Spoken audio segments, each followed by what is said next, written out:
Hello everyone, Bag here. Now that we've covered the Fate crossover units, the last 3.4 character to cover for these teammate tier lists is the assumedly most anticipated unit here, Phainon. Why am I covering him last despite him coming out first? Don't question it, let's just get into the video. So, for the purposes of this video, I'm not going to go completely in depth on Phainon's kit, as he is unique in that his teammates only interact with certain parts of it, which then means that not all aspects of his kit are relevant for what we're talking about today. However, for a very brief TLDR, Phainon has a unique ult gauge, with a max of 15 stacks where he can ult at 12. He gets 1 stack from being targeted by an ally's ability, 1 stack when being targeted by an enemy, 2 stacks when using his blast attack skill, and 1 stack whenever any energy would be given to him from an ally, even though, he doesn't have energy. All you need to know for now is that his ultimate is where the vast majority of his damage takes place. His ultimate creates a territory where Phainon gets mega buffed, and takes 8 turns with a fixed amount of action value between them, where his allies are ejected from the field while the territory is active. So the only important roles that Phainon supports can serve are getting him into his ultimate quickly, amping his damage while he's in his ultimate, and sustaining and or cleansing if the fight needs it. Once Phainon is taking his turns in his territory, it's all him from there, and his teammates don't matter past the buffs that they give him. Let's start with an example so that you can have a better understanding of how different this tier list will be. Bronya is a unit who interacts with Phainon in a very unique way. First of all, action advancers are kind of the bread and butter for Phainon, since getting him into his ultimate as fast as possible is so important, and giving Phainon turns means that he can use his skill that gives 2 stacks of his ultimate. One important thing to note here is Phainon's technique, that gives 25 energy to all allies at the start of battle, so Bronya gets a turn 1 ult here as opposed to the normal turn 2, which is relevant since a large part of Phainon's team comp strength comes from the initial rotation at the start of the fight. Getting a fast first Phainon ult allows Phainon to more easily clear the first wave of MOC without bleeding a cycle, and unlike other turn counters on the action bar, like for Robin or Aglaia, Phainon's territory doesn't reset between waves. So if you do need to use a lot of his 8 turns in the first wave, this then directly impacts how few turns he gets in the second wave before needing to charge his ult again. So then, action advancers like Bronya are not only important for a clean first ult, but they're also important for expediting his second ult while bleeding as few cycles as possible. Phainon does only need 9 stacks per ult after his first one thanks to his first trace, but speed is still in high demand with how little action value he has to work with. For Bronya's case, she gives 1 point for skilling, the bonus Phainon turn gives another 2, and her ult gives another 1. So a skill plus ult rotation results in 4 ult points. Another important thing about Phainon is that the 8 turns in his territory are quote extra turns, which means that buffs don't count down on him during these turns. If you enter Phainon's ult with Bronya's skill buff on him, then that skill buff will stay on him for the entirety of his 8 turns. This obviously removes one of Bronya's biggest weaknesses, her buff uptime, so long as you can position her to be the last support to buff him before he ults. The only negative with Bronya here is something that will become a bit of a trend, in that Phainon is very oversaturated in the usual harmony buffs, attack percent, damage percent, and crit damage, either through himself or his usual supports. Bronya, in being one of those usual supports, is one of the larger contributors to this, so while her raw buffing isn't as potent as it could be, her action advancing vastly makes up for this. She is easily in the S tier, but as regular viewers may know, she won't be at the top. Yeah, I thought I'd mix it up by not talking about Sunday as the first unit, but him and Bronya are kind of linked here. Sunday and Bronya are kind of just the main core of Phainon teams, purely for their combined ability to funnel his ultimate as fast as possible. Every other teammate is either a replacement or a candidate for the 4th slot. Sunday went out here over Bronya for some relatively obvious reasons. His buffing is slightly more potent, his buffs last longer, which is still relevant as it means that his buffs will be on Phainon by the time Bronya applies her buffs, and he generates an extra ult stack through the energy from his ultimate. So okay, let's map this out here, because this will be relevant for the rest of the video. What does degeneration look like with just these 2 units at the start of the fight? Sunday skills and ults, that's 3 stacks, and Phainon skills for another 2, then Bronya skills and ults for 2, and Phainon skills for 2. Phainon starts combat with 1 stack, so that's a total of 10 stacks. Those last 2 stacks for his ultimate can be generated by the 4th teammate, or by an enemy targeting Phainon. Depending on the fight, that might be really easy to make happen, but it's not something that you can entirely rely on 100% of the time. You can also run speed boots on Phainon for an extra skill at the start of this rotation, which leads to a perfect 12 stacks. I personally think this is somewhat unnecessary, since speed does nothing within his territory, and most of the time, you can rely on external factors for those last 2 points. But you can run it for reliability's sake. But for the rest of the video, I'm going to assume attack boots on Phainon, since that's the build that has relevant problem-solving scenarios for other teammates. Anyways, back to Sunday. Yeah, he's at the top of the tier list again. He's by far Phainon's best stack generator. He's SP positive with his signature or Bronya's Lycone, and also his technique provides a 2-turn damage boost. Something like this is usually irrelevant, but since Phainon can get into his ult within his first 2 turns, he can then keep this technique damage boost for his entire first ult. Same goes for Bronya's technique, by the way, although 15% attack is a lot less exciting than 50 damage percent. But yeah, he's at the top here, let's move on. For the other part of this trifecta, there's Sparkle. Sparkle's in a rough place because of her buff duration. Her buffs, quote, last until the start of the unit's next turn. So if you try to put her, say, in Sunday's position, her buffs would run out when Phainon's Bronya action advance turn starts. So she could be a replacement for Bronya then, but then, of course, her 50% action advance gets in the way of things. At a baseline, she's just a slightly worse Bronya here, with just generally better SP management, but that's not the most pressing issue here. She's usable, but we've moved on from Archer, which means that she's not really optimal. Right, well, another unit in the action advancing category is, of course, RMC. The main disadvantage for RMC compared to Bronya or Sunday is the 1 less stack of ultimate generation compared to Bronya, or then 2 less than Sunday, since RMC's ult attacks the enemy instead of targeting Phainon. Still, if you don't have Sunday, RMC can be a pretty good replacement here. Since the start of the fight is so important, Mem's initial 90% charge is very easy to work around, although you do have to make sure to proc it before Bronya's turn, so then Bronya is still the last one to go before Phainon ults. Or, as you might have guessed, RMC can also work as a very strong 4th teammate, giving 3 stacks through Mem's advance and Phainon's skill, which then makes the initial combo total to 13 points by the time Phainon ults. Another great part of RMC is their true damage basically just being a separate multiplier of damage. This makes them serve both of the primary roles of the 4th team slot, action advancing and raw damage amping, so they definitely deserve to also place in the S tier. Now, notice how sustaining wasn't those primary roles for the 4th team slot? Well, Phainon is a unique unit in that going sustainless is kind of the norm for him. Since he ejects his allies from the field with his territory, they can't be hit during that time, and Phainon has his own built-in on-hit healing during his 8 fixed turns. So sustaining for the team is usually only for highly damaging fights that require sustaining like Polix, or in very long fights where the enemy doesn't give him a lot of stacks to ult quickly off of. Phainon does have a specific buff that he only gets when being shielded or healed by allies, but it doesn't really make up for the gap between sustainers and actual damage ampers. As such, let me quickly place every sustain here. Ho-Ho gives energy with her ult, so that's 2 stacks. Quick instant note here, by the way, Shared Feelings and Quid Pro Quo don't give stacks to Phainon despite giving energy, since they aren't targeted energy gains and are instead energy buffs, which is a stupid distinction, but whatever. But anyways, Ho-Ho is actually pretty good here. It's just that in the context where sustaining isn't as important, her lower quality of buffs loses out over other options. She is the only sustain in the A tier, and Gallagher is the only sustain in the B tier, as he can generate crucial skill points for other supports, or if he has infinite skill points, he can skill ult skill for 2 ult stacks for Phainon. Other than them, everyone is in C or D tier. Units like Aventurine or Hyacine struggle with their utility coming with them actually taking turns, so they can't do anything with Phainon's territory. And also with them, Gepard and Fire Trailblazer, they take aggro away from Phainon, which isn't good since we want him to be targeted by enemies. Units like March, Lynx, or Bailu can't keep up their respective shielding or healing during Phainon's territory, although the first 2's taunts can be kinda helpful again for Phainon getting targeted. Lingsha is also the only sustain to not target Phainon with any abilities, so she kinda really sucks here. Also, it looks like while Fushuan's field buffs of crit and HP do transfer to Phainon's territory, her damage sharing does not, since she isn't on the field to take the redirected damage. A plug here to subscribe. The next video up is a full Phainon guide, so if you're just here because you like Phainon, then you should stick around for that. Alright, back to the vid. With Scorched Earth Part 1 out of the way, let's move on to Part 2, debuffers and useless stack givers. Silverwolf and Pela can't reapply their debuffs onto enemies when new ones spawn during Phainon's territory, so their uptime is uniquely bad, on top of,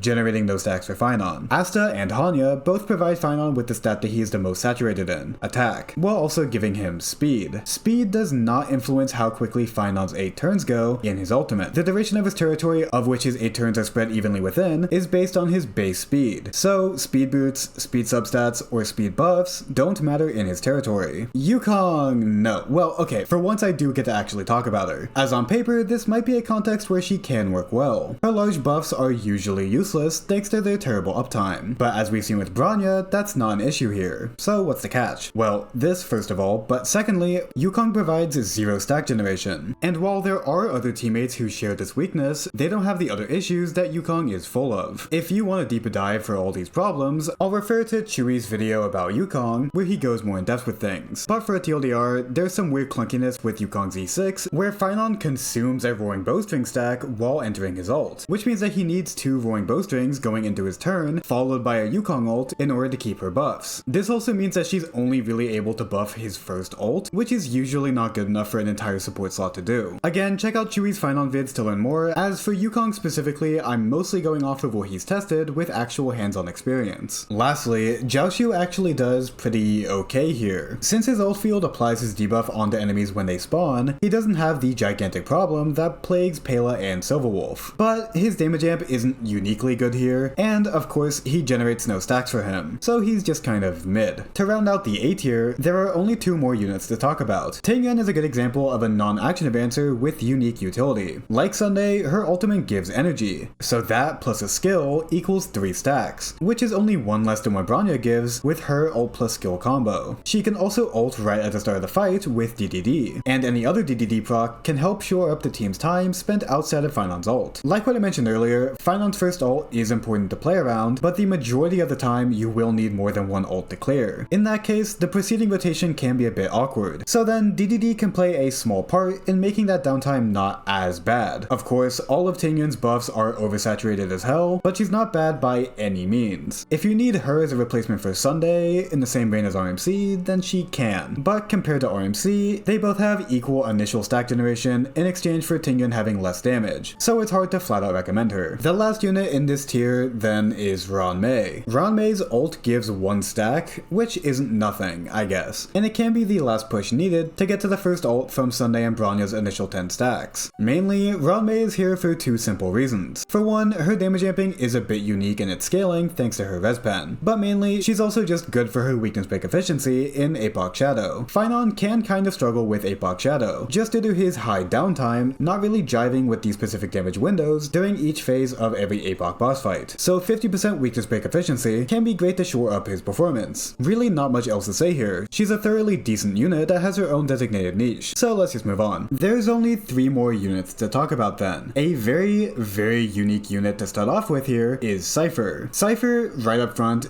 gives no stacks at all to Phainon, which is a big disadvantage, but like Jiaoqiu, her vulnerability debuff field persists even when she is ejected off the field, so her unique damage amping scaling is very appreciated here. She still has uptime problems with whatever light cone she's using though, so her damage amping isn't exactly at 100% efficiency. The real reason to use her though is thanks to her damage accumulation. Phainon's game plan is having large downtime of damage followed by very high damage windows that need to be worked up to. These periods of working towards his ult is his biggest weakness as a unit, compounded by just how much time he takes in the ult itself. Cipher can be a potential solution here, as the massive damage that Phainon deals can be partially redistributed after Cipher comes back on the field. If a clutch Cipher ult ends the fight before Phainon needs to build another ult, then she is Phainon's best 4th slot teammate by far. But if it doesn't, and he clears with the same amount of ults as he otherwise would with a similar buffing teammate, then she's really not that notable. A large part of her utility is, at the end of the day, thresholds based, which makes rating her incredibly difficult. I'll put her as above RMC, but again, depending on how the fight goes, she will generally be a lot better or a bit worse. So there's no real right answer here. In a similar vein, the next unit up is Tribbie. If Cipher's main utility is giving more damage during Phainon's downtime, Tribbie's main utility is upping the damage within his ult's uptime. While she also has no stack generation herself, she has the DDD utility in shaving off action value here and there, which can add up if the fight lasts long enough. And again, like Cipher, her damage amp not relying on crit, attack percent, or damage percent fully fulfills the criteria of being a genuinely great damage amper in this 4th slot. To clarify also, yes, her field stays active after being ejected, like Jiaoqiu or Cipher, but she also does deal her additional damage with her ultimate during Phainon's territory, as well as the true damage from her E1. I think it's fair to place her at the bottom of the S tier. Her raw damage amping and DDD is just very strong at a baseline, but the lack of stack generation, in my eyes, means that I just can't place her higher. The last unit to talk about is the one, the only Robin. While Robin has no stack generation of her own, it should be obvious that giving the rest of the team extra turns is its own way of achieving that goal. Thanks to Phainon's technique, her first skill should always give enough energy to ult, assuming assuming that she has an ER robe and planar. Or if not a planar, her signature gets her 3 energy away, and Bronya's Lycone gets her enough ER anyways outright. Now, it can be a bit awkward to Robin ult in a hyperspeed setup, since you're giving the action advancers and Phainon 0 action value while Phainon still goes last, so the first action advancer isn't exactly giving Phainon an extra turn. But whatever, they each get to target him with a skill again, which means more stacks. Now, one thing that I've glossed over so far is that when Phainon enters his territory, the action value on his teammates are frozen. So if a unit has 20 action value left, they'll have that 20 action value left when they come back, even though a significant amount of time has passed since they were ejected. This also counts with Robin's ult in 2 ways. Firstly, obviously, if you Robin ult and then Phainon ult, everyone will be at 0 action value when Phainon's ult ends. This does waste the 1 turn speed buff that he gives to the team when his ult ends, but that doesn't really matter. This is still a massive head start to his second ult, as it gives the rest of the team an entire extra rotation. To use Robin's ult like this, it does mean that you don't Robin ult at the beginning of the fight until Phainon has enough stacks to ult, which means you're relying on the enemy to get to 12 stacks, but again that isn't too difficult to play around depending on the fight. The freeze on action value also applies to Robin's ult timer, by the way, so if you Phainon ult with Robin's ult at its full duration, it'll have its full duration when Robin comes back to the field. This means it's pretty easy to have Phainon's first 2 ults within Robin's first ult, meaning that her uptime issues are a lot easier to work around than on other teams. As you might be able to guess, for the 4th team slot, there's a scale of damage amping versus stack generation, and with stack generation varying a lot depending on the fight, there's a lot of the good old it depends here. For comfy stack generation and action value saving, I'd say Robin is the best here, but the others can each be best in slot based on what a given fight's rotation ends up as, and how many ults you end up needing. Anyways, that's the list. My next video will be a Phainon guide, which I hope to get out by Sunday or Monday. So again, stick around if you'd like to see that. With that, I hope you all have a great rest of your day.